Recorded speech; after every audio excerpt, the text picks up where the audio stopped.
Assalamualaikum warahmatullahi wabarakatuh. Syukur kita panjatkan kehadirat Allah Subhanahu wa taala yang Maha memberikan kita semua, khususnya pada kelompok 13 yaitu KB Kesehatan, sehingga kami dapat menyelesaikan tugas atau presentasi dari mata kuliah Startup Bisnis Islam dengan baik dan benar. Salam kita akan curahkan pada baginda kita Nabi Muhammad SAW. Baik, dalam kesempatan kali ini saya Deden Mariadin dan teman saya Rahmatul Nisa dari kelompok 13 jurusan Manajemen Keuangan Syariah dalam mata kuliah Startup Bisnis Islam akan menjelaskan atau mempresentasikan makalah kami yang berjudul ekuitas splits atau pembagian ekuitas. Apa itu ekuitas splits? Dalam pengertiannya beragam banyak arti.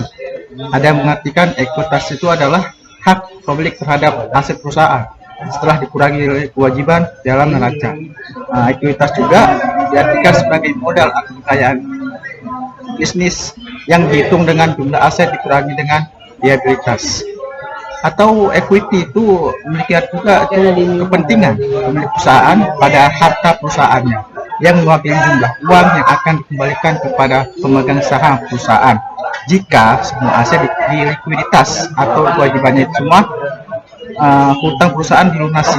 Istilah akuntansi, ekuitas itu berasal dari kata equity atau equity of ownership yang diartikan sebagai kekayaan bersih perusahaan.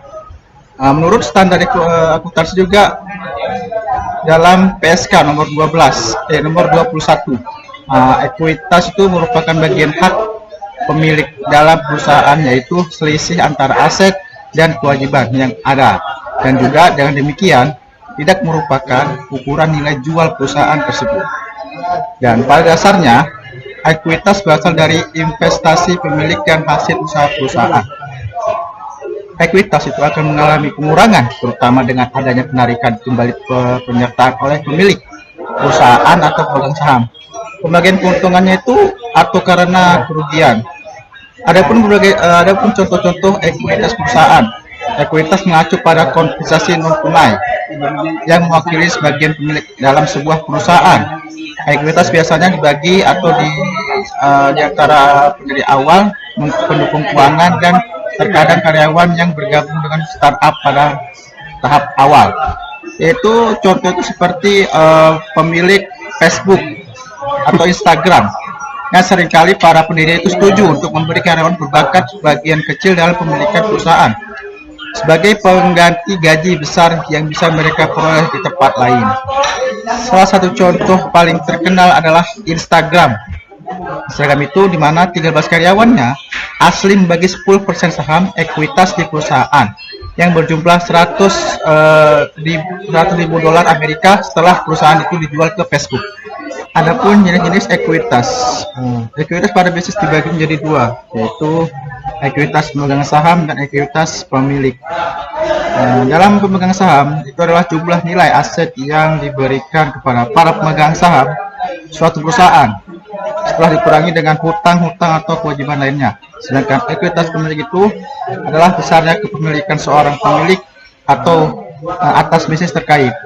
Ekuitas ini biasanya berlaku untuk bisnis kecil atau kecil menengah atau UMKM. Perhitungannya itu pemilik serupa dengan ekuitas pemegang saham, yakni besarnya aset dikurangi dengan nilai kewajiban bisnis tersebut. Ini adalah splitting the pie, yaitu proses untuk menerapkan pemisahan ekuitas dinamis atau organik dalam startup tahap awal. Sehingga memanfaatkan ekuitas untuk menumbuhkan perusahaan secara adil dan efektif. Mengapa pembagian ekuitas itu di antara pendiri itu startup adalah salah satu masalah besar yang mereka hadapi sebagai sebuah tim. Dalam kebanyakan kasus, pembagian ekuitas sebagian besar statis dan ini dapat menyebabkan kecemasan, ketegangan, dan destruktif dan masalah hukum seperti dalam kasus Facebook dan Zipcar. Saran saya itu adalah jangan pernah setuju untuk berbagi ekuitas secara cepat hanya untuk menyingkirkannya. Bagaimana distribusi yang adil di antara para pendiri berdasarkan penilaian ulang yang konstan atas kontribusi terhadap nilai pasar, wajar yang disesuaikan dari waktu ke waktu sampai struktur nilai perusahaan.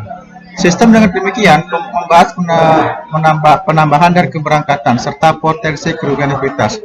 Sebelum splitting the pie, tidak ada metode yang benar untuk pembagian ekuitas di antara para pendiri startup.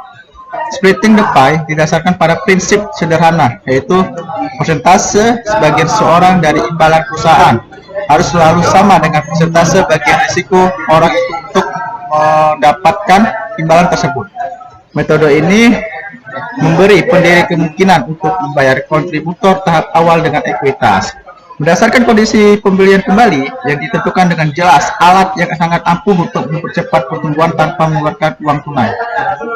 Splitting the pie adalah metode atau model dinamis karena perubahan seiring waktu, karena setiap hari membawa lebih banyak permintaan untuk waktu, pengeluaran, fasilitas, persediaan, dan apapun yang dibutuhkan perusahaan untuk bergerak maju.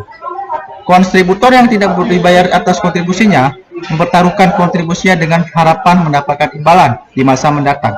Melacak kontributor ini membutuhkan disiplin, tetapi manfaatnya sangat besar. Oke, sekian dari saya penjelasan tentang equity splits dan splitting the pie. Itu selanjutnya akan dijelaskan kembali oleh teman saya, Nis Rahmatulisa dengan jelas. Sekian dari saya. Assalamualaikum warahmatullahi wabarakatuh.